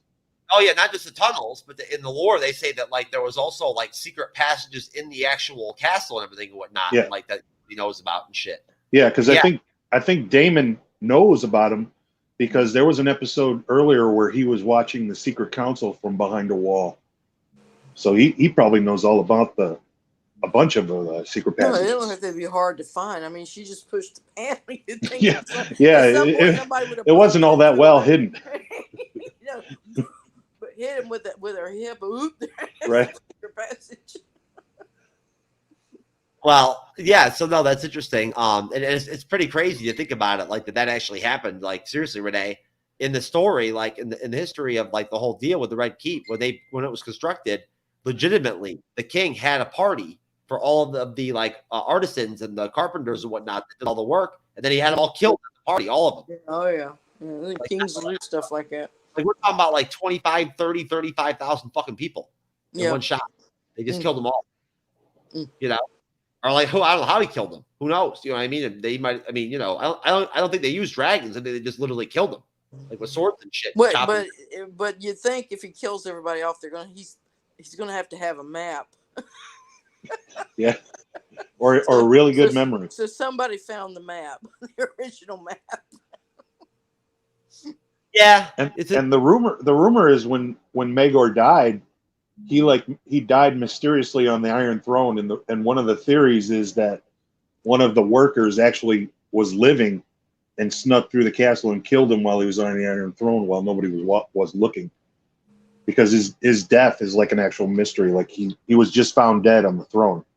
I think I think he had a heart attack when he heard that that they might actually have Shuri become the new Black Panther, and he just died. You know, it just killed him. I don't blame him. Anyways, as I digress, hey, we are the MCU's bleeding edge, right? So I gotta like Right. just for like you know, just to keep it real, I've got to connect something to Marvel here and there.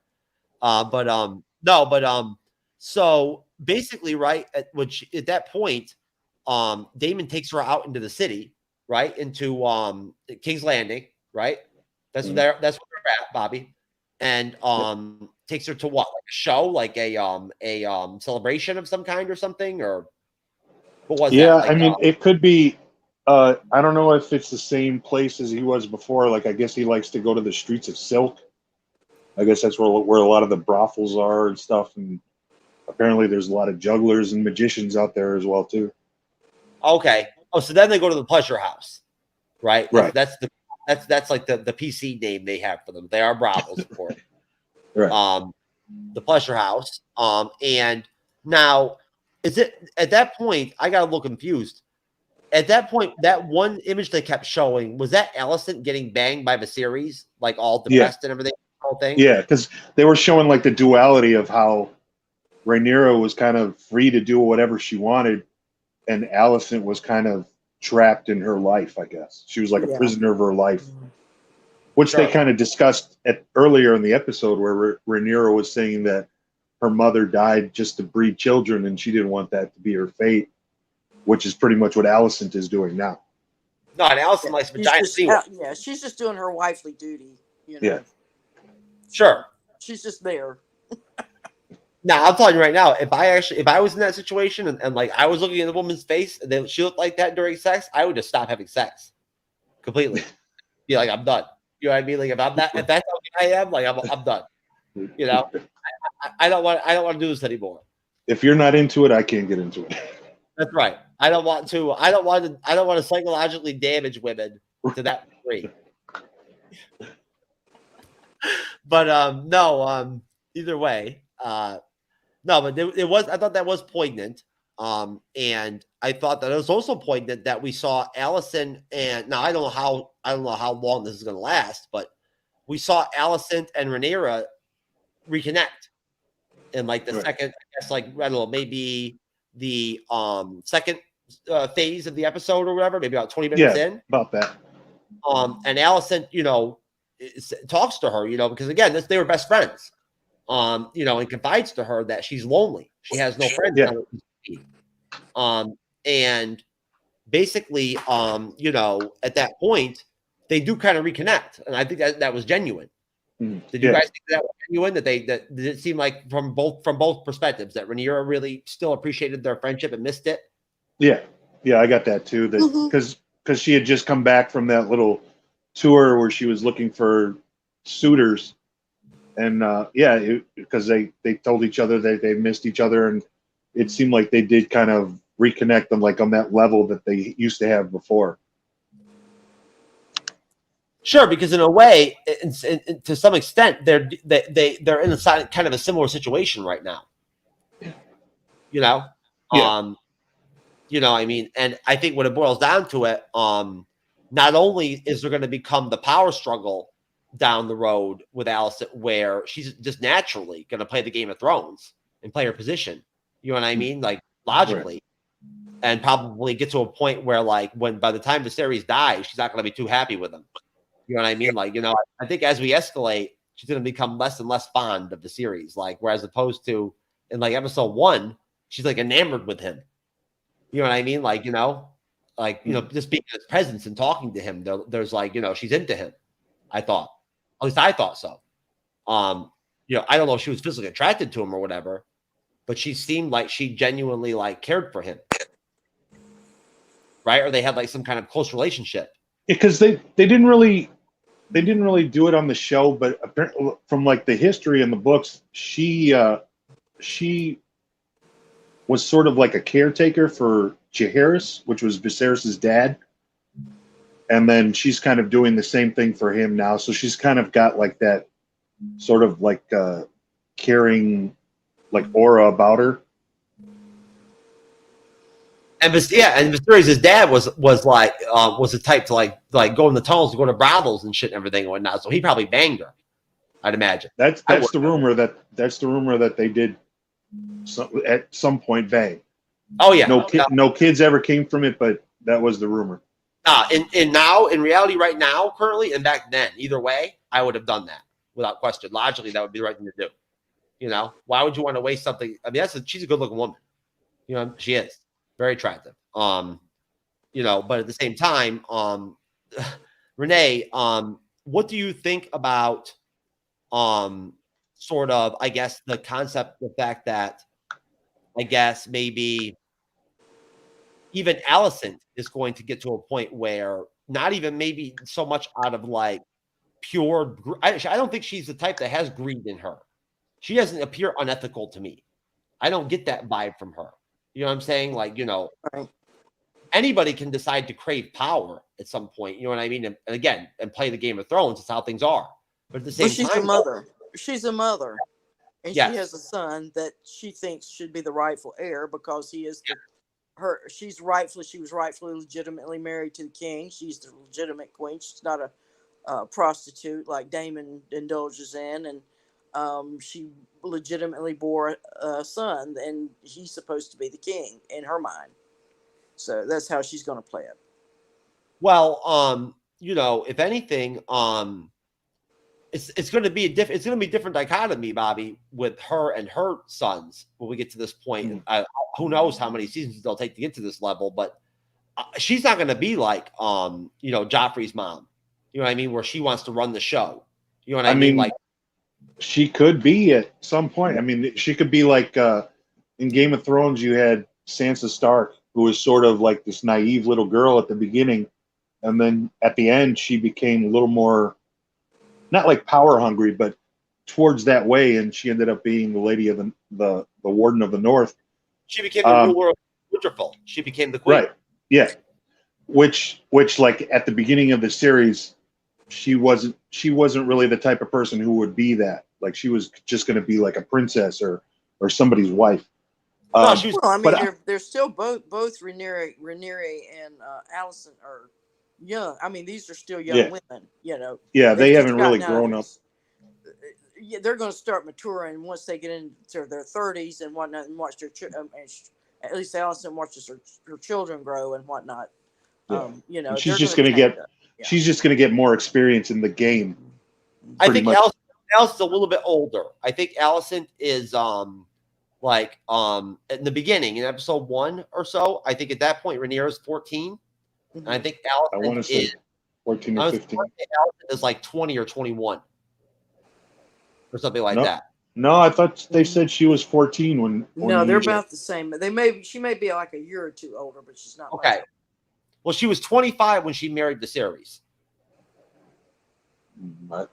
Maybe in the books, in the show, she seems younger than that. Yeah, she's not. Oh, okay. Because like that was the whole problem why he didn't want to marry the Valorian Lena, because she was 12 years old and he would have had to wait till she was 14, whereas Allison is 14 already. That's what I gathered from it, that she was around Rhaenyra's age, about 14 or 15. Yeah, really. And at the end of the day, it doesn't really matter whether they're 13 or 14 or not. Like, you know, in this time period with what the ethical and what the rules of like, you know, sexual consent are and whatnot, there being none back then.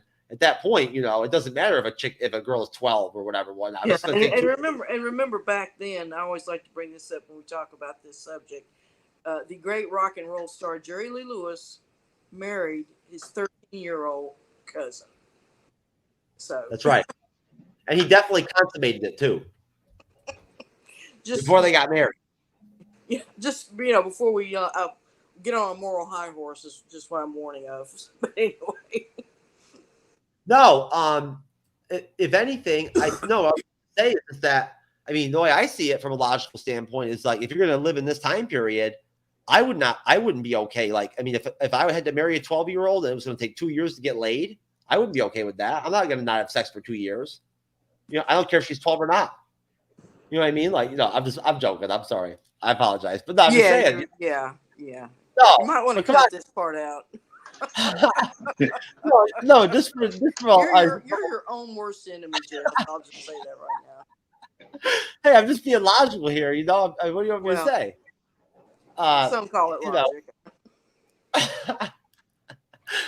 Hey, I'm true knowledge, right? So I mean, if anybody's logical, it's me. But so either way, with the ages, I think that with Allison, what was Joffrey's name again in Game of Thrones, Bobby? His last name? No, what was Joffrey's mom's name? Oh, Cersei Lannister. Cersei actually wanted individual power. She wanted to run the show through her children. Right. To some, you know what I mean? Like, she did. What my point simply is with Allison, at least now, I don't get a vibe from her that she enjoys being the queen at all in general. Maybe she will later, but I don't get the vibe from her that she's the type where when her sons become of age, she's going to want to run the show. I think if anything, she'll want her sons to legitimately run the show themselves. Yeah. If anything. Yeah, I think that'll probably happen too. Like they're just Yeah, Renee, do you get what I'm saying? Like, I don't get that vibe from Allison that she has that type of drive or motivation to like actually use her children as vehicles. No, she's not going to use them as vehicles. She's going to she wants them to have their rightful inheritance. So she has a righteous motive. Okay, and just to jump out of the private chat and add it into the actual show, Renee, I will call it in less than 10 minutes. I promise. We'll flush out the rest of our review right here. All right, yeah, that'll work. Okay. Yeah. So basically, all right. Let me go ahead and just go around you guys. I'll start with you, Bobby, and then we'll go to you, Renee. Now, of course, we all know that the way the episode ends basically is that Otto Hightower goes to Viserys and tells him that, his informants have told him that, Rhaenyra was like, being intimate publicly at a house of pleasure with Damon and whatnot. And she's been defiled or whatever. Right. At that point, Viserys is pissed. He doesn't want to believe it, everything and whatnot, but he does trust Otto. So over time, he believes it. And then we end up with a situation where now, and again, I don't know if this is strategic. I don't know if this is real. I don't know if this is about like if Allison really cares about Rhaenyra or not. I don't know at this point. I guess we don't really know. But Allison at that point reaches out to Rhaenyra and sort of warns her that Viserys knows her father has told her about like the shit with Damon and like legit says to her basically, right? Like, why did you bang Damon? You know what I mean? Like, what were you thinking? Yeah, she was coming at her like she was actually her mother. Yeah, like she was pissed at her. Like, you know what I mean? Like, why would you do that? And almost as if she does care about the fact that she's the heir, and she does support that, which I believe she does at that point. Well, if there's too much scandal, then this could bring the other houses down on their house, and then that would affect her son. Remember, keep going back to the fact that her son. This is all about her son. It's not about her. So that's right. So that's how she's going to come at it. So plus she needs to protect the house. She needs to protect the house Targaryen for her son. So No, but also Renee, because she does actually care about the house Targaryen. She does care about the traditions and everything and whatnot. Oh yeah. And everything. Well, I mean, she does. Yeah. Like she wants things to be well in the kingdom. She wants things to go well. She cares about the ruling and whatnot. She's shown that. You know what I mean? Like, if anything, by pushing the series to make the right decisions and things like that and whatnot. She'd almost be a better series. She sees the vision of that city that he has, the model that he has in his bedroom that he loves. She sees. I think that nobody on the show grasps the fact that she's actually really intelligent and like brilliant and like a very strategic, person. It's just that she's a woman, and in her experience, the roles that she's had and who she's been, her lot in life has never put her in a position where she's been viewed that way. So if anything, she's kind of looked at as almost kind of like, like a wet nurse in a way, right, Bobby? Like she's just like kind of a caretaker. She mentioned in the show that, she's not looked at as Allison anymore. She's just the queen. So she's got her duty, and everybody knows what it is, and which is basically what you said, basically like a glorified wet nurse who's just breeding children. Do you think it's possible over time that she could actually become pissed off and like jealous at the fact that like she's going to end up running the show more and more of the kingdom for Viserys as he breaks down more and more? Because think about it, he's going to be leaning on her more and more. Yeah, she might. I believe it's possible that she will get like more like power hungry. Yeah, I mean, Renee, you saw in episode 3 basically, right? That essentially like she's basically like essentially almost not officially. But she's basically, when it boils down to it, who he listens to for advice more than anybody. Yeah, I mean, she was there for him when he lost his wife, and he genuinely has affection for her. He's not in love with her, but he cares for her and everything. And it's the mother of his children. But yeah, at the very end of the episode where he fires, he banishes the hand, Allison's father. Now there's another, he's going to start doing his stuff in the background. He's being banished. He's not being put to death or anything like that. So he's still going to have some power, some influence, even if it's only through his daughter. So, true, and that's obviously going to create massive animosity. Like there's no way around it. We already saw how Allison thinks of Viserys in the bedroom. You know what I'm saying? So imagine what she thinks about that. She can't be happy. But no, and so clearly at that point, Allison reaches out to Rhaenyra and she basically tells her a lie about it, right? This is the story you give, whatever, right? This is what you say. Deny it. Now again, I don't know if this is strategic. I don't know. I think she cares and she's actually trying to help her. I do. Or maybe she's trying to protect the house or the image. Who knows? But either way, it's both. It can be, like I say, we see it doesn't have to be either or. It can be both. There you go. Yeah. No, I mean, they did reconnect earlier in the show, and it seemed very real. So maybe there's a possibility that at some point in the series they even could be close again, and then fall back apart. I mean, she kind of Rhaenyra kind of lied to her, sort of in a way, because she said that nothing happened with Damon, and she even swore on her mother's name that nothing happened, but something happened. Yeah, I thought they got with Dame, but but when Allison finds that out, that might just make another rift in their friendship. See, now I was watching the episode on my cell phone at that point outside, and my cell phone is a little dark sometimes, but I could have swore I thought they just kissed and like made out. I didn't see them actually do any sexual acts. I didn't. But again, no, I don't think so either. I don't think he. Yeah, I don't think. Like I said, I think all he did was just push up against her. Dry humped her is what they call it. Yeah, that's right. I don't know. I think they might have done something because her pants were down, so they didn't just dry hump. Oh. Well, it takes when you take a virgin, it takes a while. You just don't plunge it in. You understand what I'm saying? I mean, that would have been, he would have had to prepare the surface. Well, I mean, I'm not saying he finished. I'm just saying he started something. No. Yeah, but then he just kind of stopped himself. Okay, Bobby, if you want full penetration. Hey, I'm going to say. I don't know how far he went, but he went far enough to where he thought to himself, "Hey, this is wrong," and he stopped himself. If he didn't break her hymen, she's still a virgin. She was up until Kristen Cole entered the room. Then she. Then it was right. until she got with Sir What's His Face. Yeah. And I want to put it out there, folks, just so you know that then it was over with at that point. Yeah. All you guys out there that are just like straight up, deciding to go ahead and like ruin anal for chicks to where like when I meet them I can't get it. I'm getting pissed at you. All right, you're fucking up my game. So just to be clear, I don't appreciate it. All right, let's get off that subject again. Anyways, I apologize. But anyways, no. So.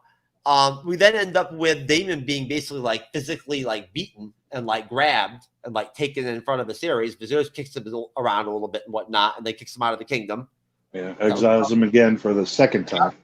We then after that, I believe is when Damon gives him the proposal, like the marriage proposal, right? Right. And then after that, of course, we get the proposal of we get Viserys telling Rhaenyra she's marrying Corlys's son. Right. Which is, what is his name again, Bobby? Lenore. He was the one. He was the younger guy that was riding the dragon Yes. when Damon was like using himself as bait against the crab feeder. Sure. And of course, I believe at that point, like Viserys is thinking is that he needs to try to like clean the situation up.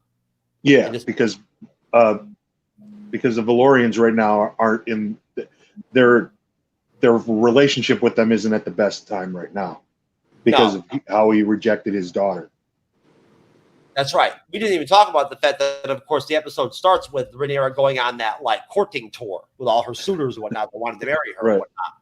That didn't work out very well. But so basically at that point, and now you guys can jump in and let me know, how does Rhaenyra react? I couldn't even tell at the end there. How did Rhaenyra react to like her being told that she's marrying, I believe she was like, she kind of was like resigned to it. Like she said she'll do it.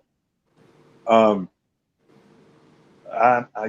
didn't really get much after that though. I'm not really sure what her true feelings are about it, but she said she would do it, like out of duty. And now would it be your sense that like, I mean, when she got together with Sir Corlys, was it Damon actually teaching her or showing her or explaining to her that she can do whatever she wants that caused her to then go into that direction? I mean, it could be because the conversation they were having before everything happened, Damon was telling her, he was like, hey, once you get married, you can do and you can have sex with whoever you want at that point. It really doesn't matter. And he was kind of showing her that, his life is just like that. He can have sex with whoever he wants, even if it's her. And maybe maybe if that didn't happen, she wouldn't have had sex with Kristen Cole that night later. Right. He awakened her sexual, desires. Yeah. I mean, she liked what she saw. I mean, she wasn't resisting it or anything. Yeah. He's the one that broke it off. She was ready to go. Right. But so he's at that point, she's like, she's off. She's ready to do it. Yeah, she was raring to go, so she could find somebody. She goes back home and humps the good looking guard. That pleasure house stuff that they showed, whatever, it was pretty tame compared to some of the stuff I see. You know what I mean? So I didn't even, But no, I'm just kidding. I'll tell you, I at times think to myself, I would not have minded living in this time period. It would not have been so bad being like in this universe. I would have enjoyed it possibly. Yeah. Seems pretty cool, but and then go do your podcast on. Well, they have no toilet paper back then, though, so I don't know. Using seashells. I like toilet paper. You know what I mean? Like I don't want to wipe my ass with a leaf, or my hand. You'd be doing your podcast on a set of drums. Blah, blah, blah, blah, blah. Smoke signals. Yeah. It'd be a live performance, like they were doing it.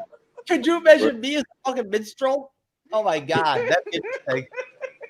Seriously, how long would it take for like Woody Allen in the movie? If you've ever seen.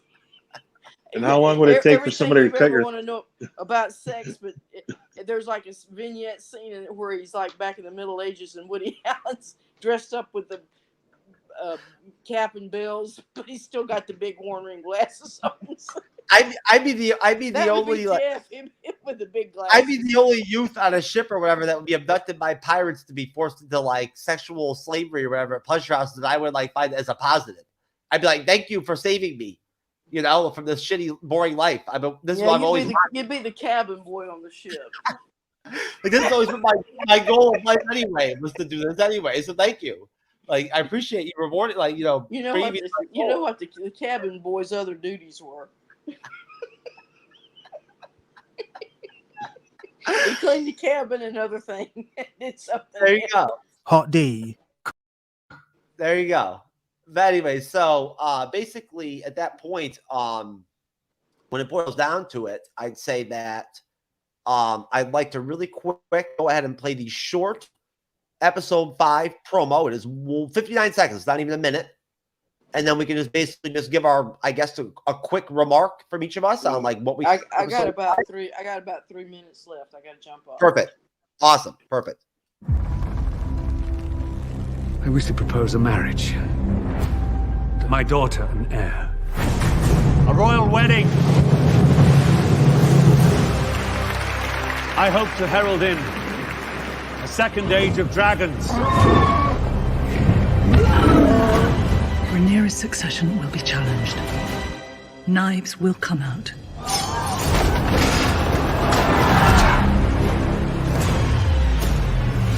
The king will die. And if Rhaenyra succeeds him, war will follow. Prepare Aegon to rule.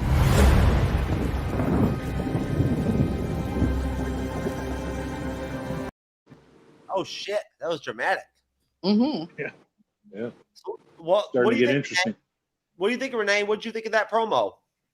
Yeah, I think it looks. I guess it said something about a royal wedding, so I don't know if the royal wedding goes through because then we see it.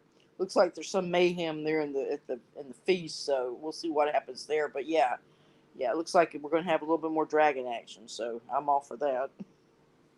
Yeah, me too. I mean, just seeing them, the two dragons flying together alone was stunning. Mm. You know, they don't have to be burning people or anything. But what'd you think, Bobby? What'd you take out of that? I liked it. I think it's going to be really interesting seeing where it's going. I'm assuming the wedding is for Laenor and Rhaenyra's. Yeah, the one that they just established there. So I'm interested to see what the whole fight is about, because I don't remember anything like that happening in the books or anything. So it's going to be interesting to see where that goes. But yeah, it's really I'm really starting to see where the pieces are starting to fall into place according to like the history and all that. So it's getting better. It's like really starting to get more intriguing now. Well, in a way, if you think about it, Rhaenyra kind of fucked over, Sir Crystal, Steele, whatever his name is, Crystal Cole. Yeah, she really screwed him over because he's a really genuine, nice kind of guy and whatnot and everything. Yeah. So he's going to catch feelings for her, right? That's going to happen, you know it. And so at that point, like, she's going to keep having sex with them probably, and he's going to end up probably getting killed,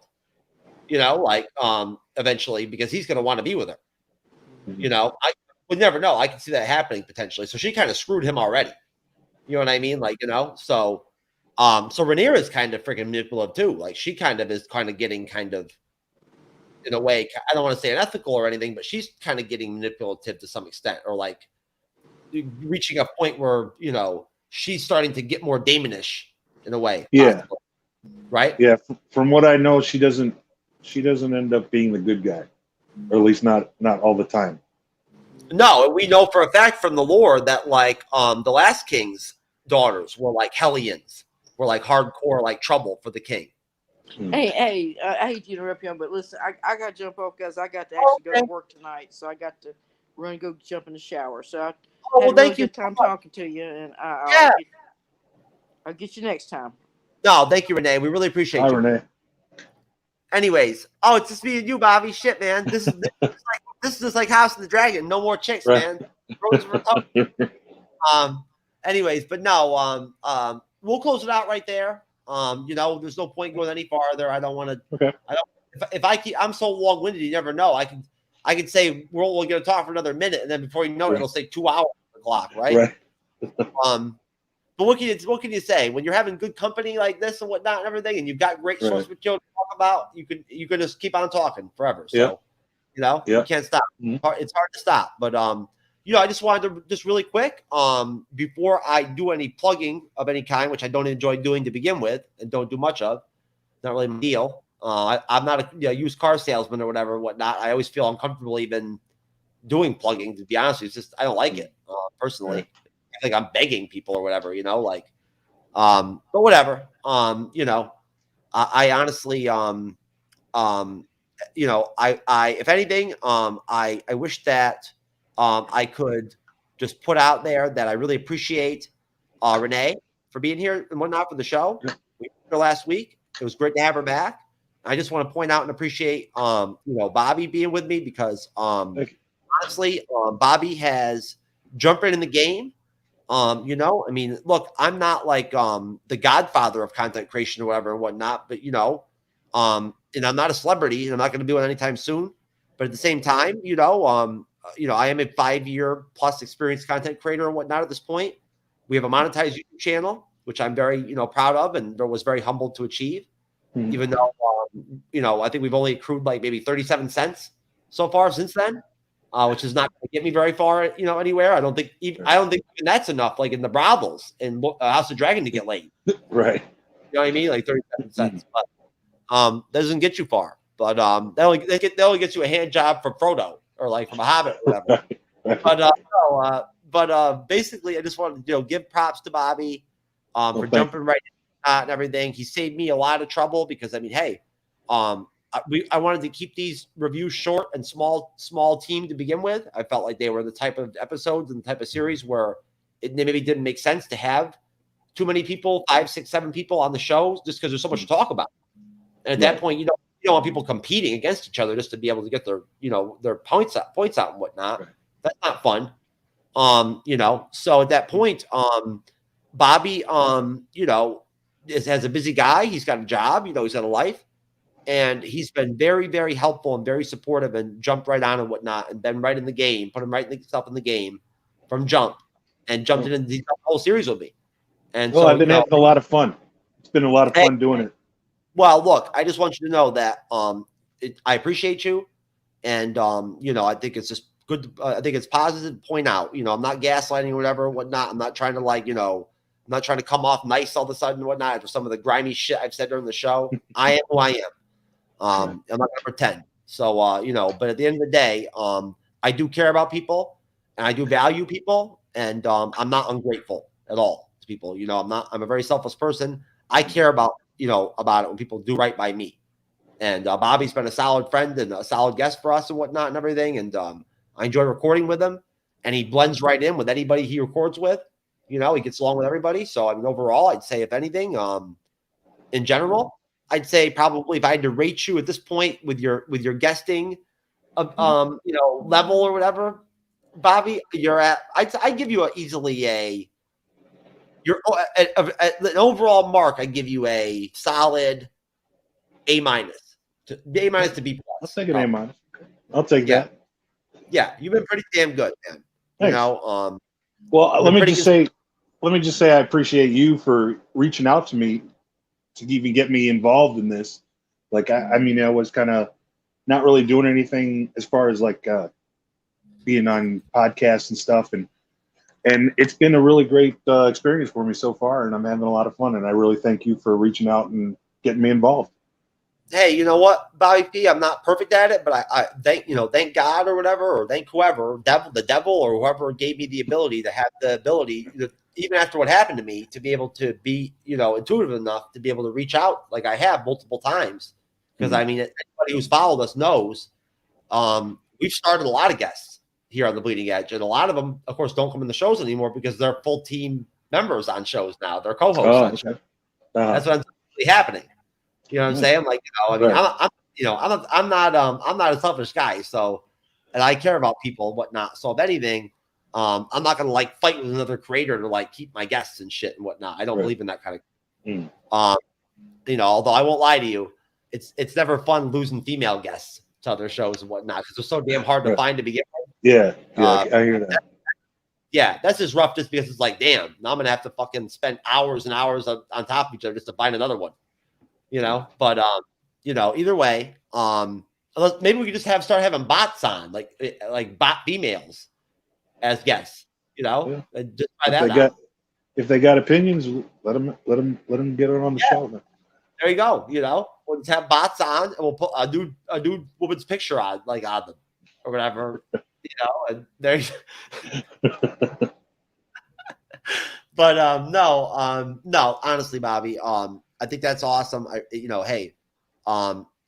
feel like I don't feel special or feel like I'm a hero or whatever, or I'm awesome because I'm able typically to be able to reach out and find good people that come on the shows and whatnot and do a great job like you have. At the end of the day, I think when it boils down to it, I think good people just automatically attract good people. You know what I mean? Yeah, in a way, and I think that's still a reality.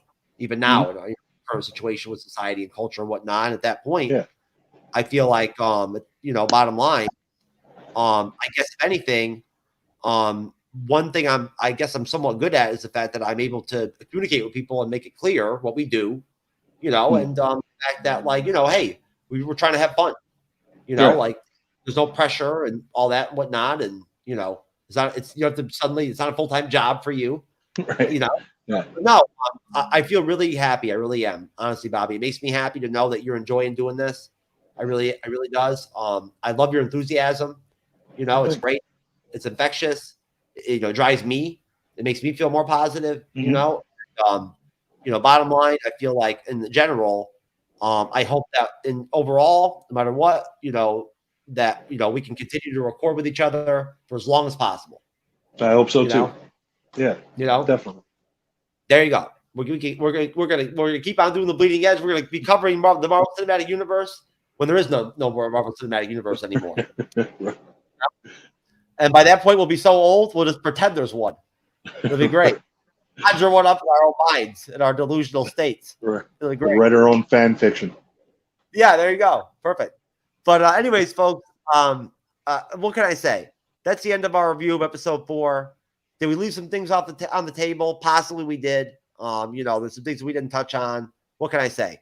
These episodes are long. There's a lot to flush out. And, if you try to cover it's a long and winding story, so whatever we didn't cover will probably be covered in another episode later on. Yeah. If anything, you should expect probably that we're going to be carrying over episodes into episode reviews at times, just like we did earlier. When people miss shows, we want to hear their opinions. On the other episodes and whatnot. We enjoy them. I know Bobby feels just like I do. You wanted to hear what Renee had to. Oh yeah, definitely. You knew she was going to like that one.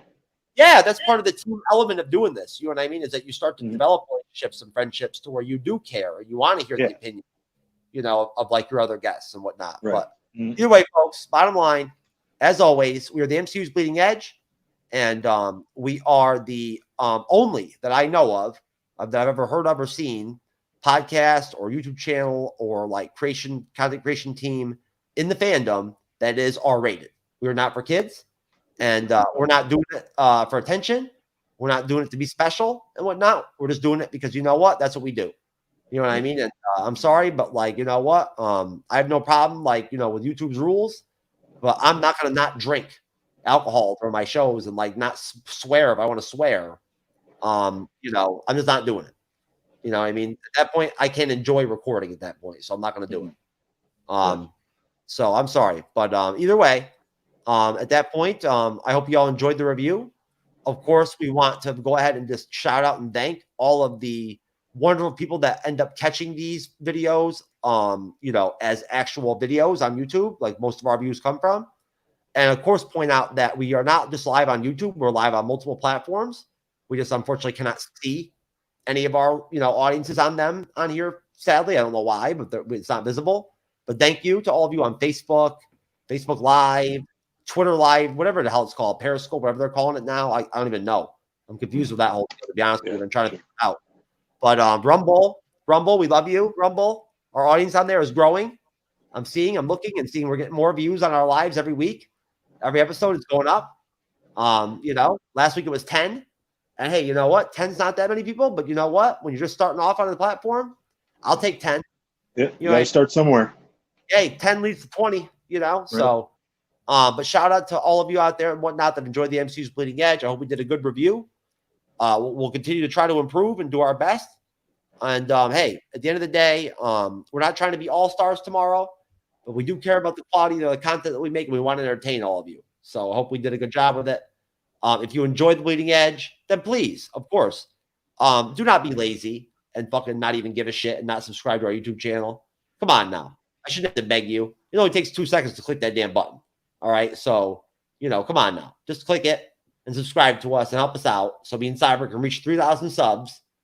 Because I'm telling you right now, believe it or not, you don't know my background or my story, but at one point in my life, the concept of us ever even so much as having 500 subs was something that was impossible to me, that would never occur. So hitting 3,000 would be like, I don't even know. It would be mind blowing for me. So thank you very much, folks.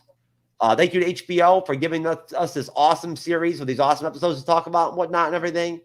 And thank you to George R.R. Martin, because we're responsible for all this shit. Yep. Mastermind. There you go. Besides that, folks, God bless you all. Take care and enjoy your work week. And we'll see you next weekend.